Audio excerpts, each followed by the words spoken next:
It's my great pleasure to introduce Mohamed ElBaradei. Mohamed was our commencement speaker a few years ago. He's joined us twice at the Fletcher weekend in Talwar. I've known Mohamed for many years, since I was first engaged in the effort to do something about North Korea's nuclear program. And he was even then at the IAEA. And I remember you coming to New York a couple of times for consultations with us. We were then at the Korean Energy Development Organization, otherwise known as KEDO, or as some say, KEDO. Mohamed began his career in the Egyptian Foreign Service. His father was a lawyer. He comes from a family of lawyers. He was a special assistant at times to the Foreign Minister of Egypt. In 1980, he left the diplomatic service to join the United Nations and became a senior fellow in charge of the International Law Program at the UN Institute for Training and Research. He was also for a time an adjunct professor of international law at the New York University School of Law. From 1984, he was a senior staff member of the IAEA Secretariat, including being at one point the agency's legal advisor and subsequently Assistant Director General for External Relations. He was appointed Director General of the IAEA in 1997 and was reappointed to a third term in 2005. He has had a most distinguished career as a diplomat, international civil servant, and a scholar. He is, of course, particularly familiar with and knowledgeable about the international effort to deal with the problem, the danger of proliferation. In October 2005, Dr. ElBaradei and the IAEA were jointly awarded the Nobel Peace Prize for efforts to prevent nuclear energy from being used for military purposes. In addition, he has received multiple other awards, and as I said, we have been fortunate enough to have him at the Fletcher School, both as a commencement speaker and as a speaker at our Talwar events.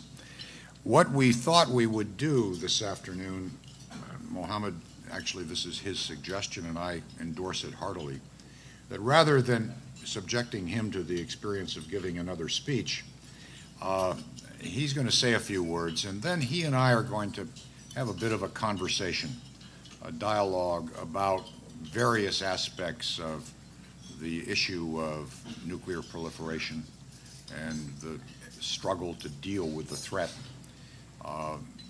There is, as you all know, a review conference coming up very soon, the Non-Proliferation Treaty. Dr. ElBaradei was very involved when he was Director General of the IAEA, very involved in efforts to deal with the problem of Iran, efforts that still continue. And I think we can talk about that. He may even want to talk a little bit about North Korea. I leave that to him. But he's very knowledgeable on that subject and, of course, was very active in trying to deal with it when he was Director General. So, Mohamed, would you like to kick us off and say a few words before we start a little dialogue here? Well, Dean Bosworth, Steve, it's again always a pleasure to be at Fletcher, and the class was Michael Glennon this morning. I said Fletcher is very special to me because as you go through life and as you start as a lawyer, you discover that you have to expand your horizon. You cannot just work with the rule of law, but you have to also see how the rule of law is being implemented. How is it relevant to what we want to achieve, and how is it in correlation with the practice and policies of government. And I'm talking about, of course, international law and not domestic law, although it applies somewhere. And it's much more, of course, challenging because we don't have a judicial centralized system, of enforcement. You deal, and as I went through my career, I usually started by asking myself one simple question, which is relevant to all what I do and most of you do also. What kind of world we would like to have, and because international law, diplomacy, security are all symptoms of what the kind of world we would like to live in, and I come to realize that a lot of the insecurities we are facing has nothing to do with the weapons. The weapons are just symptoms of insecurities, and I look at sometimes to some of the major problems we are facing, and one of them, of course, is poverty, and we still have, as I mentioned again, 2 billion people live under $2 a day, and that's 1/3 of humanity, and don't expect with this kind of environment that you will have a good governance, that you will have freedom, usually poverty is associated with lack of good governance, is associated with sense of humiliation, is associated with sense of injustice, is associated with civil wars, interstate wars, and in countries when you have endemic conflicts, people then tempted to develop nuclear weapons. So when I used to, people tell me about, nuclear weapons or the drivers for nuclear weapons, I said, look at start with poverty, and we still live in a world that have rules, international law, but rules are not symmetrically applied, and we still have a lot of double standards, which I can talk about and give example on many other issues, and these to me are not sustainable. And what I see have been of late is a demise of international law.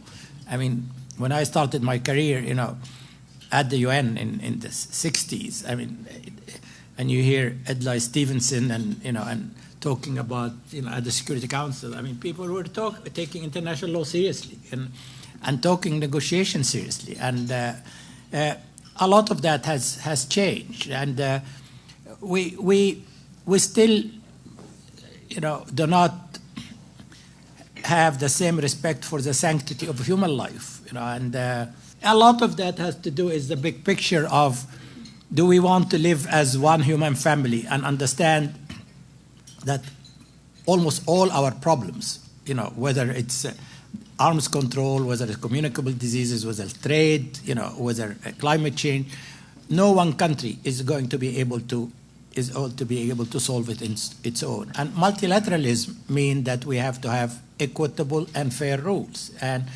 law is key, but also we have to link law to practice, and we have to see why law is sometimes not implemented, and what is the role of the major players like the US in leading by example, and how do we make a new paradigm of security, not based on confrontation but on cooperation. Why I look at the European Union and it's almost unthinkable that they will go to war, because there's so much at stake and there's so much interwinding, linkage. I now live still, in Austria, and I go everywhere without a visa. You almost don't know the difference whether you are in Switzerland or in Austria or in France. And that is, so there is a lot of these basic values which I think we need to work on and agree that, in my view, in certain core values by which we all agree on, and they are there, but we are not trying to distill them, if you like, whether you are a Hindu or a Muslim or a Buddhist, these values are exactly the same, but we have been, in my view, trying to see what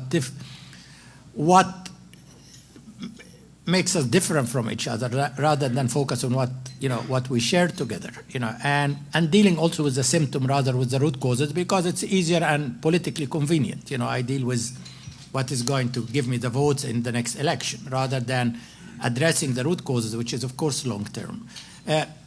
I say all this before I move to my area, which is, non-proliferation and weapons, because these, to me, we still live in a world, again, which is based on the unfortunate reality that if you have nuclear weapons, you are buying yourself a power and prestige and insurance policy. No matter what rhetoric we have, we are having a system that is saying nuclear weapons are bad for you, non-nuclear weapon states, but for us, the nuclear weapon countries, we have to continue to modernize our weapons, and we have to continue to make sure that we have state-of-the-art deterrence. How does that maybe worked for a while, and there was a commitment in 1970 by the weapon state, as you know, this is a grand bargain that you do not develop nuclear weapon, but we are going to get rid of our nuclear weapons. Well, today, 20 or 40 years actually after the NPT, we still have 23,000 nuclear warheads. Does that mean that there has been good faith implementation of international law? Our international law commitment to move away from nuclear weapon. In fact, we saw the opposite. We saw statement that nuclear weapons are not only going to be used as a deterrence, but are actually could be usable. So we talked about bunker buster, mini nukes, very sexy names, But then of course to add insult to injury, we used stuff like axis of evil, and of course if you are evil, you have to be extracted, and that's where one of them, of course, is a favorite topic of Steve, if you are called the axis of evil, how could Steve go to Pyongyang and tell them trust us? We are really really trying to help you.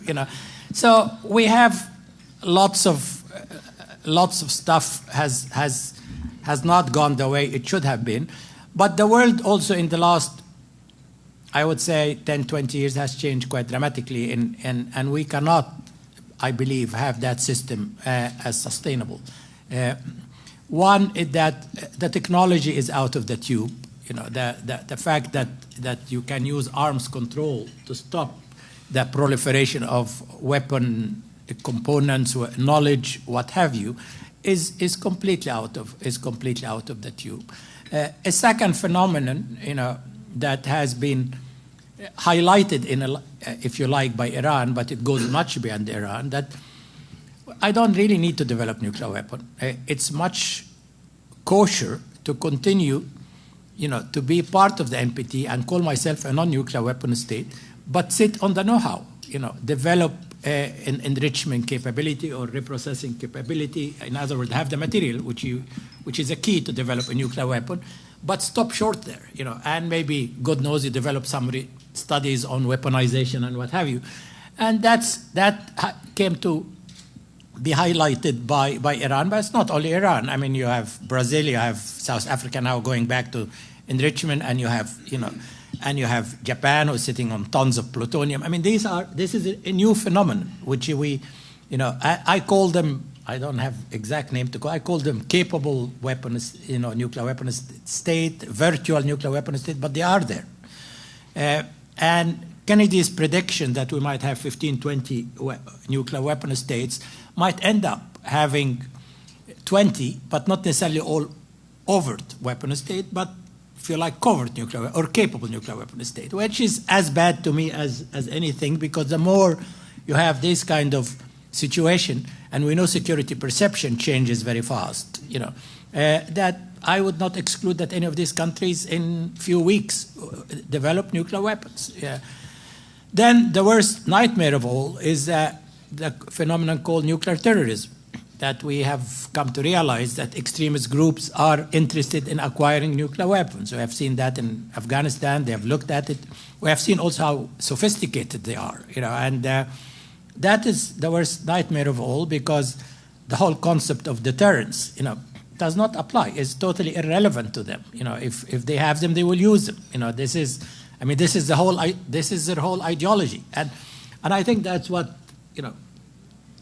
got people like Henry Kissinger and his quartet, or Horsemen, or the four of them, and to be apostles of nuclear disarmament. I mean, I had to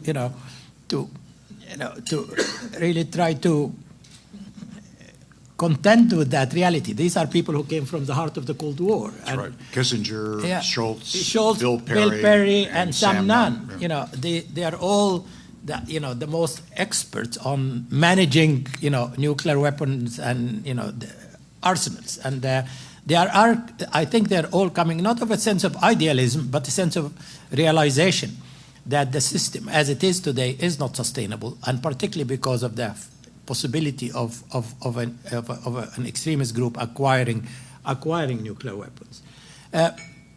What do we need to do? I mean, a lot, I think.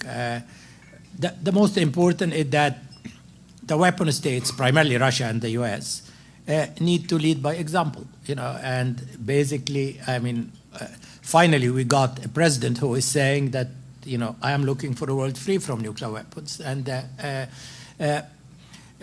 of course, created a lot of goodwill around the world. There's no question about it. But that needs to be followed by concrete actions. The New START Treaty is good, but it's somewhat disappointing to me because it still talks about 1,550 weapons for Russia and the US. That limit should be reached within 7 years, which is, again, long time. It doesn't talk about any elimination of the undeployed, thousands of undeployed nuclear weapons, which is still used as a hedge.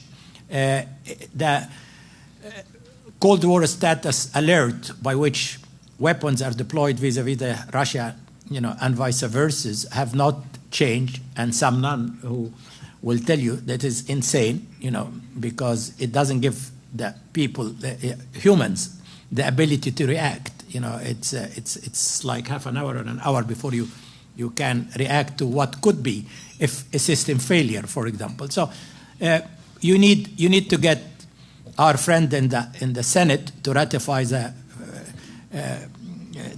treaty that ban testing of nuclear weapons. You need to ban production of nuclear material for weapon purposes. You need to have, in my view, and this is something that has been close to my heart for years, a multinational approach to enrichment and reprocessing, because to make sure that no one country, even if they are tempted, have the material at hand to develop nuclear weapons. You need to make sure that eventually the NPT becomes customary international law, so it's not, preemptory norm of international law. That whether you have a treaty or not, that is a taboo. The way I look at slavery, because this is the most inhumane weapons. So there's a lot that needs to be done. And I keep saying, again, even if I look at the European, I mean, the British, for example, are buying new Trident submarines. And I ask myself why the British are spending so many $1 billion having a nuclear deterrence. Why are they different from the German, the Italian, the Spaniards, the rest of Europe who are living under the nuclear umbrella of the US?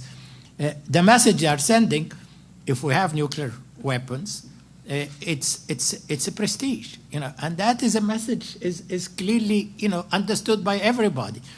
I asked somebody recently, and I would have mentioned the name, a senior person, why are the French also have nuclear weapons? And his answer was testosterone. Unfortunately, that accounts for a lot of what happens in the world. And that is for the French to walk around, or Sarkozy to walk around and say, we have nuclear weapons. So it's, but these are not funny stories. I mean, these are sending absolutely the wrong messages, to many parts of the world.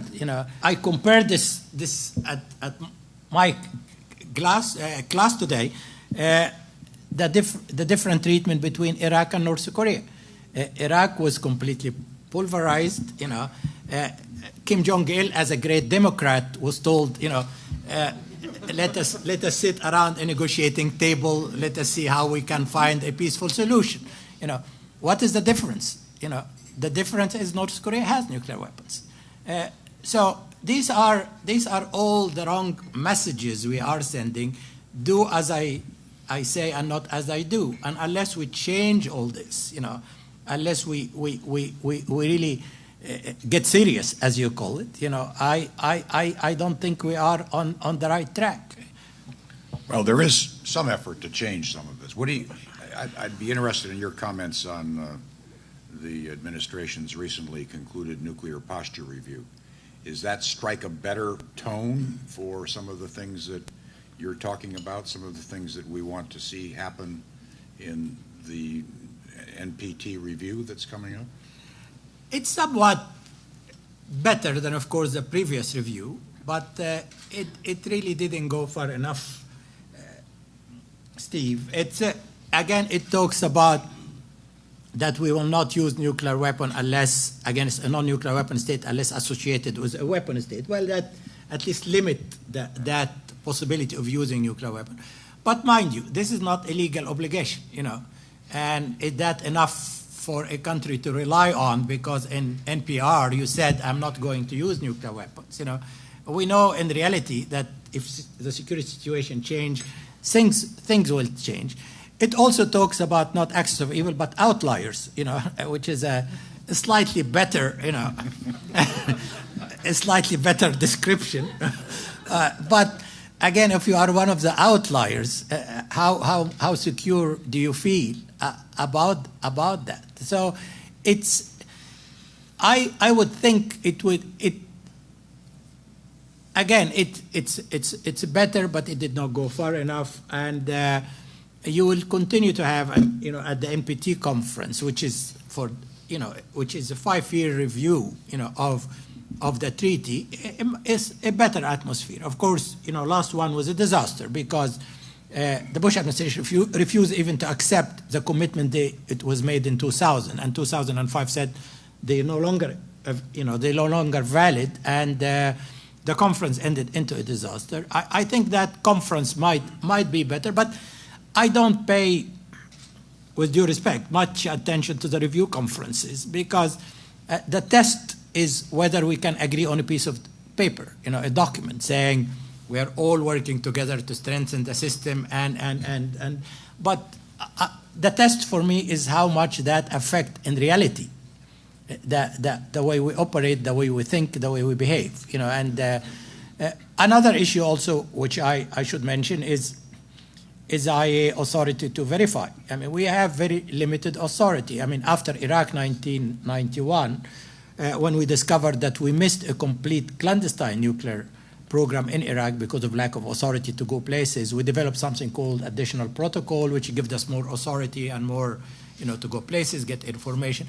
We still have 100 countries out of the 190 some countries and member of the NPT who have not signed that protocol, and some of them are, important countries like Brazil, like Argentina, who are basically saying, why should I tie my hands, more, and why should I get you more intrusive inspection while the weapon states are not implementing their part of the deal? So again, I go back to the equity, to the fairness part of that. I think that the NPT review conference, and I'm not following that closely, it would be unfortunately marred by the Arab-Israeli thing. That is basically the Arabs again saying that we are not ready to move on any issue, even disarmament or even anything, unless we see some movement on the Israeli program.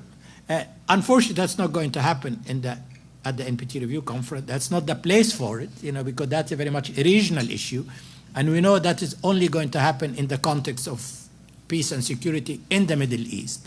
But that's going to, as usual, continue to stymie the NPT review conference. However, as I said, the review conference for me is not. It's create an environment, but more important to me is to see concrete action, change of mindset, or of people believing that yes, we are really serious about moving toward a world free from nuclear weapon. However, again, we will continue to talk about, maybe it's easier to move from the 20,000 to hundreds of nuclear weapons, but until we try to start working in a new security paradigm that replace a world that depends on nuclear weapons. Well, I think that's right. You get back to the question you raised earlier that countries like North Korea, but possibly Iran, others, believe that their self-interest is well served by developing either the actual capacity of nuclear weapons or to come close to that. Sure. But it does seem to me that while leadership, moral leadership and political leadership is critical, or are critical, nonetheless you have to try to deal with these countries, whether you call them outliers or targets. You've got to deal with them. And I've been struck by the extent to which people misunderstand, in my judgment, how best to deal with them. Yeah. There's a lot of criticism of the process of engagement, because I think most people look at engagement as simply an exercise in negotiation. It's not, in my judgment, a negotiation solely. It is an effort to change the other guy's perception of his self-interest.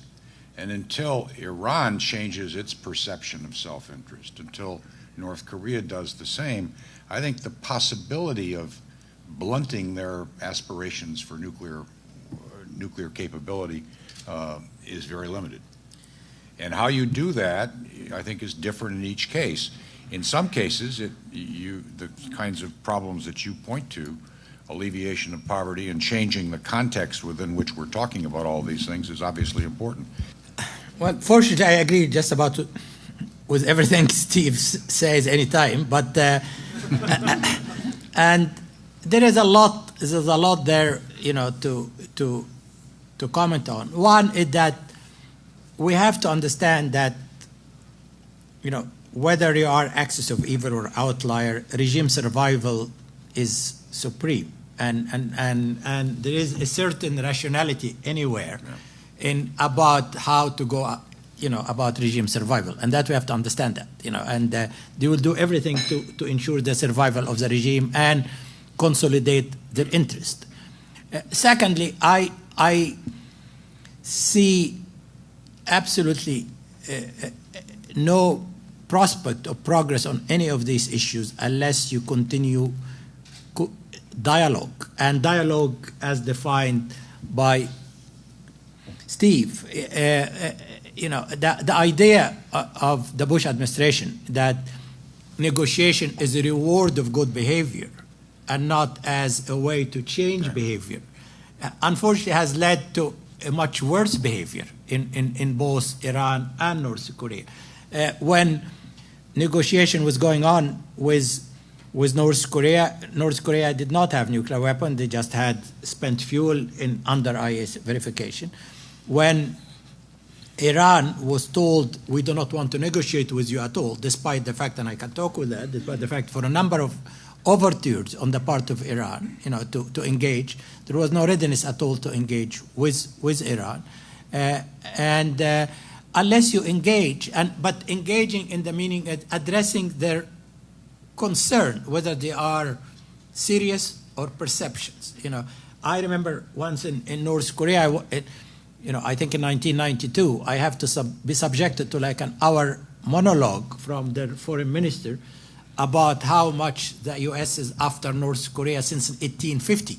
Since, and I'm sure you heard that. Many times. Yeah. Since I think there was one boat who went there. Yes. Yeah. So they sailed up the river. Yeah. So, and I looked at the guy in the eyes, and he really believed that. And you have to change that perception. They feel that the U.S. is after them, and you have to make them understand that that is not true, and also, that there is a lot for you to gain if you engage and give up your nuclear weapon, meaning your security is not being compromised. You will become more stable. You will get more assistance, which, I was told that, I'm sure, that 60% of kids in North Korea under the age of 2 are stunted because of malnutrition. So there's a huge humanitarian issue. Physically and mentally stunted. Yeah, stunted, 60% of kids under. And this, again, to me, is something terrible, because we usually mix sanctions with policies of dictatorship or authoritarian regime. You punish the civilians, for not able to change government where they are totally impotent to change. That happened in Iraq, that happened in North Korea, and that's why I'm not at all the greatest fan of any sanction of whatsoever. They talk about smart sanction, but I have to see what smart sanctions are. I mean, I don't think we have been able to develop that. In the case of Iran, again, Iran is the same thing. Iran feel that developing the know-how will force the U.S. to accept them as a regional power. And that is really the objective of the Iranian. I don't think they want to go all the way to develop weapons. They could have started that in the mid-'80s when Iraq was attacking them with chemical weapons with the support of the U.S. at that time, I should say. But they feel, and I'm not sure I blame them, that if they have the capacity, the U.S. will take them seriously. And in fact, that's exactly what happened. For the first 3 years of the Bush administration, there was total refusal to talk to them. Later, and the focus of the policy right now that they should not develop, did not even the know-how, the knowledge. I mean, I spent like a couple of years negotiating or arguing in the State Department about you cannot deny a country the knowledge, but and there is a difference between having the knowledge and having the industrial capacity and having weapons. But right now, of course, Iran have been running centrifuges, master centrifuges, enrich uranium. Now they came with a better offer in the last part of the Bush administration, but with, again, a condition that you have to give up your enrichment before we start the negotiation. And that was obviously, for anybody with common sense, would never have been accepted, because this should have been the outcome of the negotiation and not the prelude to the negotiation. Luckily, we came now with Obama, who fully understood that the only way to do it is full engagement with, with respect, because respect, as Chris knows, Steve knows, is key. I mean, substance is as much as psychology in these issues. But we got now stuck into, the Iranian political turmoil in the aftermath of their election, and it's payback time. So the so-called moderates are attacking the hardliners for being ready to sell out the country.